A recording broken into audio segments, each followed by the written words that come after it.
Caião, tudo bem? Te cumprimenta. Perguntinha de hoje, ó. Ô, Caio, você acha que o sentimento de amizade pode sustentar um casamento? Ou precisamos de algo que seja além disso? Casamento, no final das contas, para durar, tem que ser uma amizade genuína mesmo? Depende da idade, não é? Sem que no casamento haja uma amizade genuína, não existe a base, o cimento do que vai cimentar e rebocar e dar segurança a esse casamento. No entanto, ele não pode começar só como uma amizade. Ele termina como uma grande, a melhor e a mais maravilhosa e a mais sublime, a mais celestial, a mais santa de todas as amizades. Mas ele não começa assim, até porque uma amizade dessa natureza leva tempo para ser construída. Um relacionamento entre um homem e uma mulher tem que começar de eles conhecerem um ao outro, eles se tornarem enfatuados um pelo outro, eles se inflarem de paixão, eles se tomarem de cheiros, de ardências, de hormônios, de desejos, de tesões, de vontades.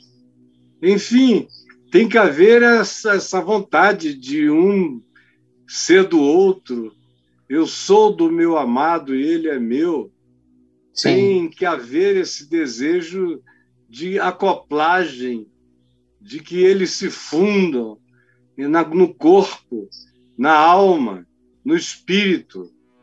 E o casamento será tão mais interessante e feliz quanto melhor sejam essas acoplagens. Quando um casal se dá muito bem fisicamente, quimicamente, na cama, tem uma dimensão também que a gente não pode negar, que é essa dimensão do animal, do cheiro, dos hormônios. Tem determinados homens que são mais atraídos por determinadas expressões de cheiros femininos e vice-versa. De modo que essa dimensão dos mamíferos que se encontram é uma dimensão presente. A dimensão corpórea, a dimensão psíquica. Eles precisam se enfatuar também psicologicamente. Tem que haver um endeusamento no coração do outro, da outra. Tem que haver, no sentido grego da expressão endeusar, no sentido da manufatura dessa divinização no coração, dessa Vênus, dessa expressão de desejo, de alegria dionísica no ser. Tem que haver essa dimensão da psique internurada, apaixonada. Tem que haver a loucura de Eros, da sensação de que se foi mortalmente ferido e já não há cura para nós. Tem que haver, e à medida em que isso se desenvolve, tem que haver os acoplamentos de natureza mental, de pensamento. Tem que haver acordo.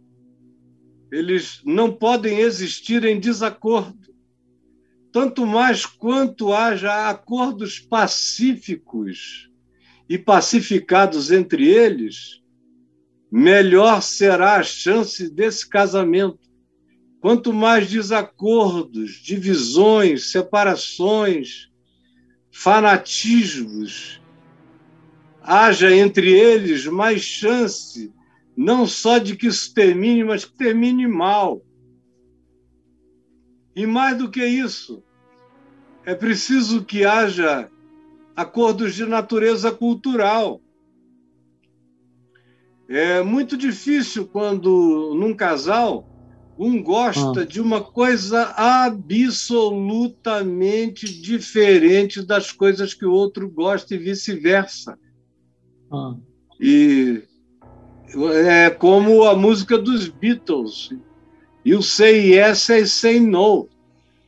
É o tempo todo isso. E eles nunca sabem juntos nada. Fica muito difícil. E ela tem um tipo de gosto, ele tem um outro, diametralmente diferente.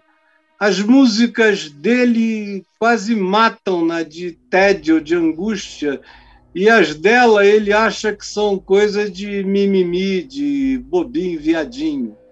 E aí ele não tem nenhum prazer em absolutamente nada do que a encanta. E não faz a menor questão de passar o fim de semana inteiro com aquele umbigo gordo e projetado para o lado de fora, enchendo os córneos de bebida, enquanto grita gol, xinga juízes e baba. Não está nem aí. Aí, se não houver essa homogeneidade mínima da cultura, também da estética, tem que haver uma determinada convergência estética, senão fica muito desagradável. Fica cada um gostando do que o outro odeia e detesta. E, por último, a gente tem que ter essa acoplagem de natureza espiritual. Quanto mais a gente olhar a vida com olhos de interpretação semelhante, interpretação da existência, interpretação com amor, com misericórdia, chamando de justiça, não o legalismo das leis, mas o que é universalmente justo e o que a gente gostaria que fosse feito a nós se estivéssemos naquela situação, quando existe entre eles esse tipo de lente de interpretação, quando eles têm a mesma chave hermenêutica para ler a vida, para ler tudo, para aplicar carinho, disciplina, amor aos filhos que venham a ter, quando eles têm essa convergência, as chances deles são enormes. Quando eles não têm essa convergência, eu sinto informar, eles podem até não se separarem, mas eles vão se fazer mal até morrer, como eu vejo toda hora acontecer. Mas esse papo de os opostos se atraem é lenda, então, cara? Lenda total. Lenda total? Claro, você se atrai pelos opostos atraíveis numa outra pessoa, ou seja, por aquelas diferenças complementares. Não são os opostos, são as complementariedades que nos atraem no outro. Sim. Por exemplo, eu não gostaria de ser casado comigo. Ia ser difícil, cara. Provavelmente a Adriana não gostasse de ser casada com ela própria. Uhum. Mas eu sei que eu tenho coisas em mim que a complementam e que ela tem coisas nela que me são completamente complementares. Me completam. Aí, essas são as diferenças. Mas elas não são opostas. Elas se tornam opostas quando você não quer aceitar a alegria de se deixar complementar, de saber que você não é pleno e que o outro tem dimensões que podem te acrescentar. Mas são coisas que, em geral, você gosta no outro, aplaude no outro, ri no outro, se internece no outro. Você não é daquele jeito, mas você é feliz que ele ou ela sejam assim. Ou seja, gera uma alegria. Você pode ser um cara um tanto aparvalhado, mas você não fica com ciúme do fato da sua mulher ser bem mais organizada que você. Você pode ser muito mais criativo do que ela, mas ela tem capacidade de exercer controle no cotidiano financeiro melhor do que você. Você pode ser um cara com uma capacidade numa determinada área extraordinária, que não seja a área dela, mas ela tenha na vida dela, nos dons dela, coisas que você não carrega em você mesmo e que geram uma grande alegria em você, que ela seja assim, que ela tenha interesses que você não tem. São interesses complementares. Por exemplo, essa casa que a gente, se Deus quiser, vai começar a construir agora, nós estamos iniciando, se Deus quiser, as primeiras escavações daqui a mais uns dias por lá, com a graça de Deus. É a primeira casa onde tem muito, muito pouco de qualquer coisa que eu tenha feito. Em relação às casas, as minhas casas anteriores tinham assim marcas muito fortes, especialmente a primeira, a segunda e a última. Tinham marcas bem fortes minhas. E essa não. Essa nós entregamos, recebemos sugestão, e eu aqui comigo, a Adriana está ouvindo isso ali dentro, ela vai ficar chateada. Eu aqui comigo ali dentro. Eu vou, se Deus me der muita vida, ocupar essa casa muitos anos ainda. Mas quem Amém. Vai ficar aí até virar uma velhinha coroquinha é o meu amorzinho. É o meu amorzinho. Então eu quero que cada cantinho aqui tenha a carinha dela. Vai ter a minha, porque os nossos gostos são extremamente semelhantes, parecidos.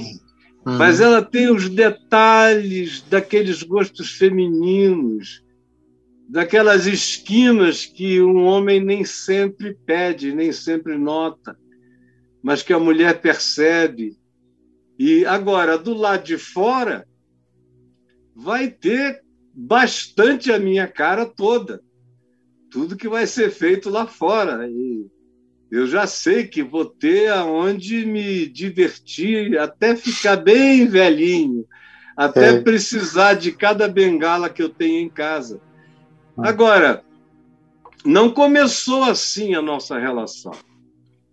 Começou no fogo, na paixão, no sonho, no desespero, no tesão, na vontade de possuir,